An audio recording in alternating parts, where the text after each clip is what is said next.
Jesuit. My traditional name is Teopthot, which was given to me by the elders in the tla'amin nation. And I've been trying to find the meaning for the word, but we haven't been able to go back that far and find out what that name means. The name was passed down and is an ancestral name that belonged to my great-great-great-grandfather who lived in the territory, Texada, Grace Harbor, and Theodosia. So thank you for coming out today and listening to my spiel on cultural heritage protection and reconnecting youth with their ancestral lands. I am the Guardian Watchman Coordinator for the Ploughman Nation, and my job is to be out on the land. And the traditional territory spans 400 square kilometers, and it holds many ancient village sites and many seasonal campsites, many very special sacred sites to the Ploughman people. So our program is about 50% of the job is protecting these sites and protecting these values. Within our traditional territory, there exists hundreds of registered archaeological and cultural sites, but there's thousands of different spots and locations within our territory that hold very sacred values to the tla'amin people.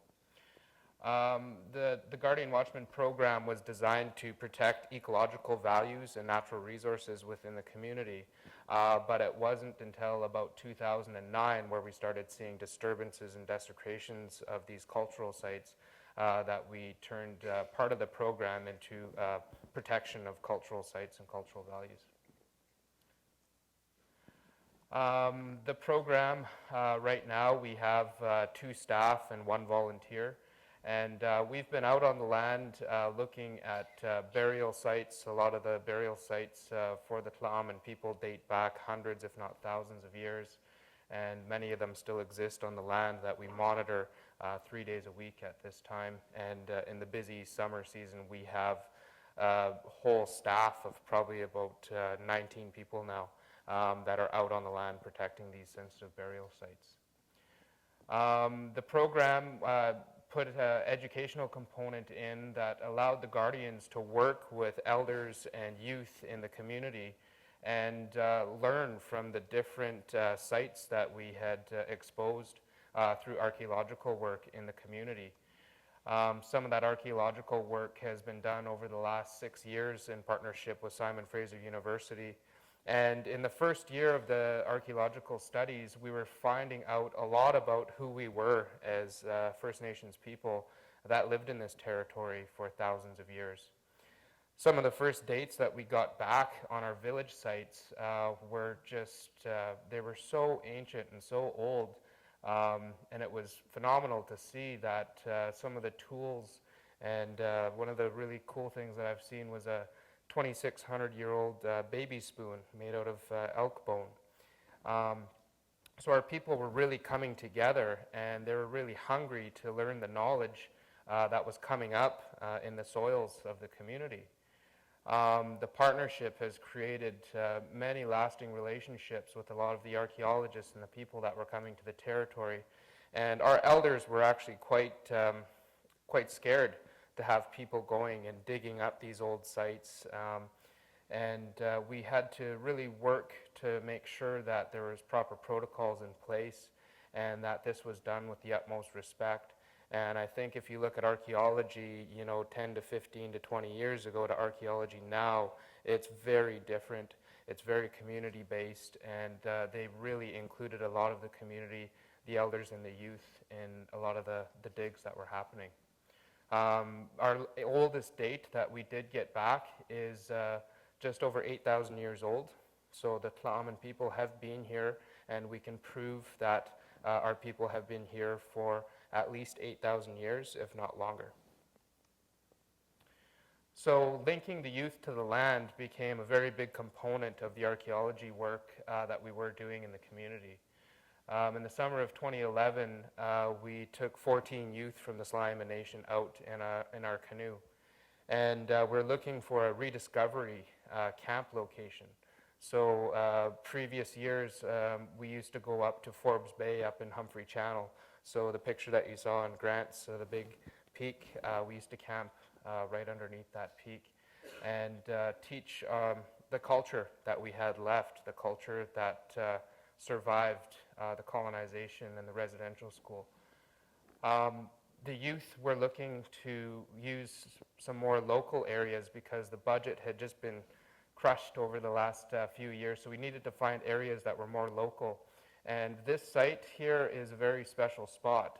The youth were canoed up to, the youth canoed up to Cochrane Bay, and this is an ancient big house that they're sitting in.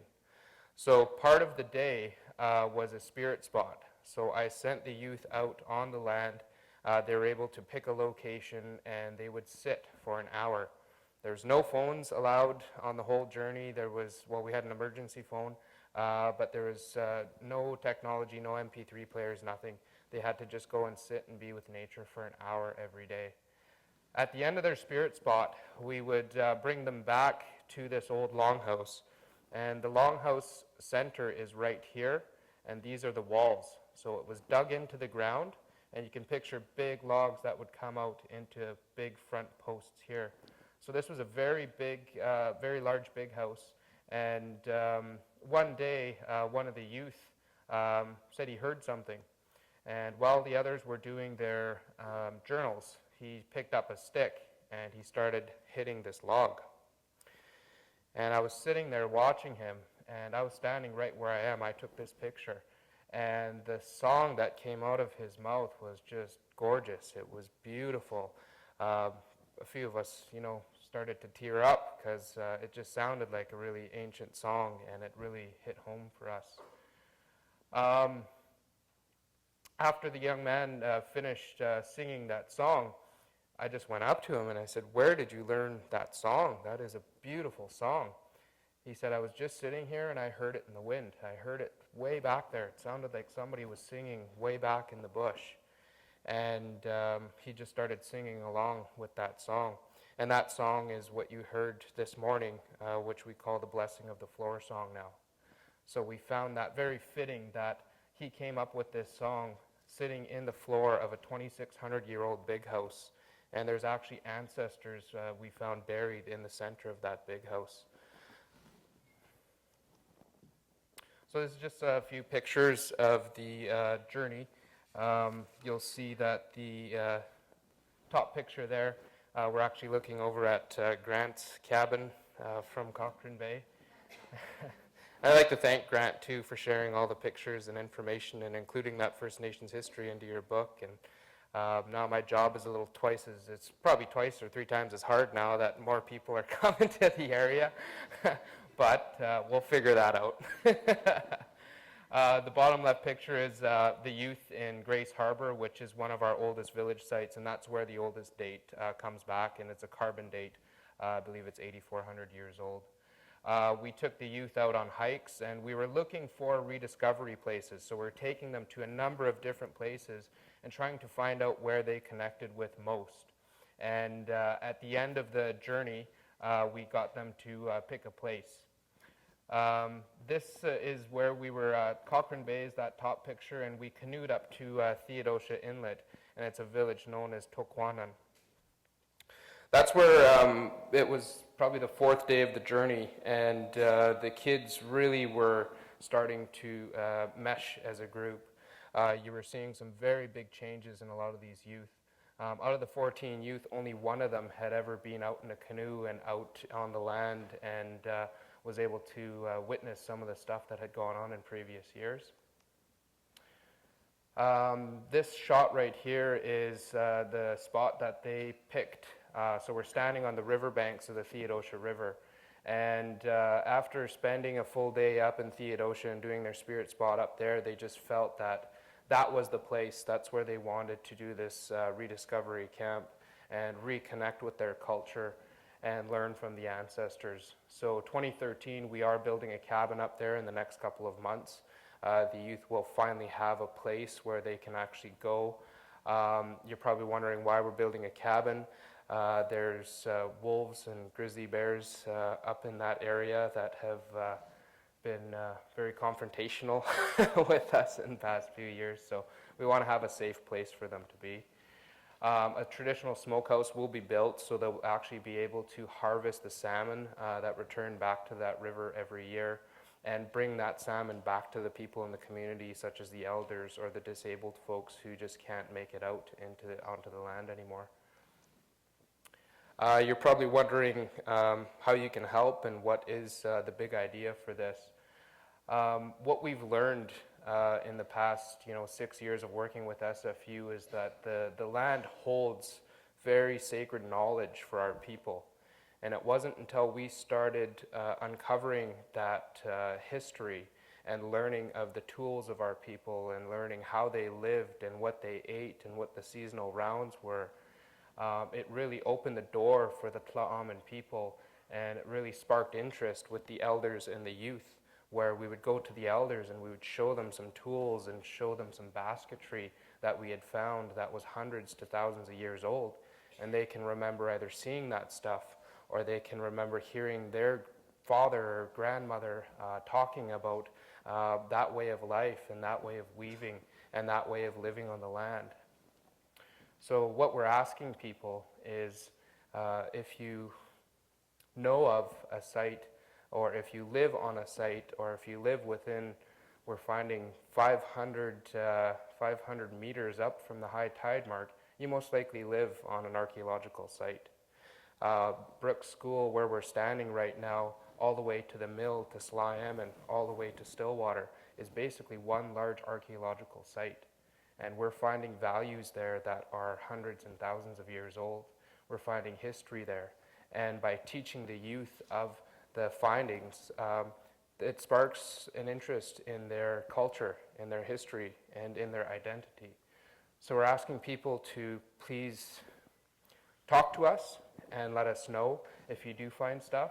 What you see up here is a housing development that went in. That is all shell-midden, so those shells there are remnants from the clams that the ancestors ate.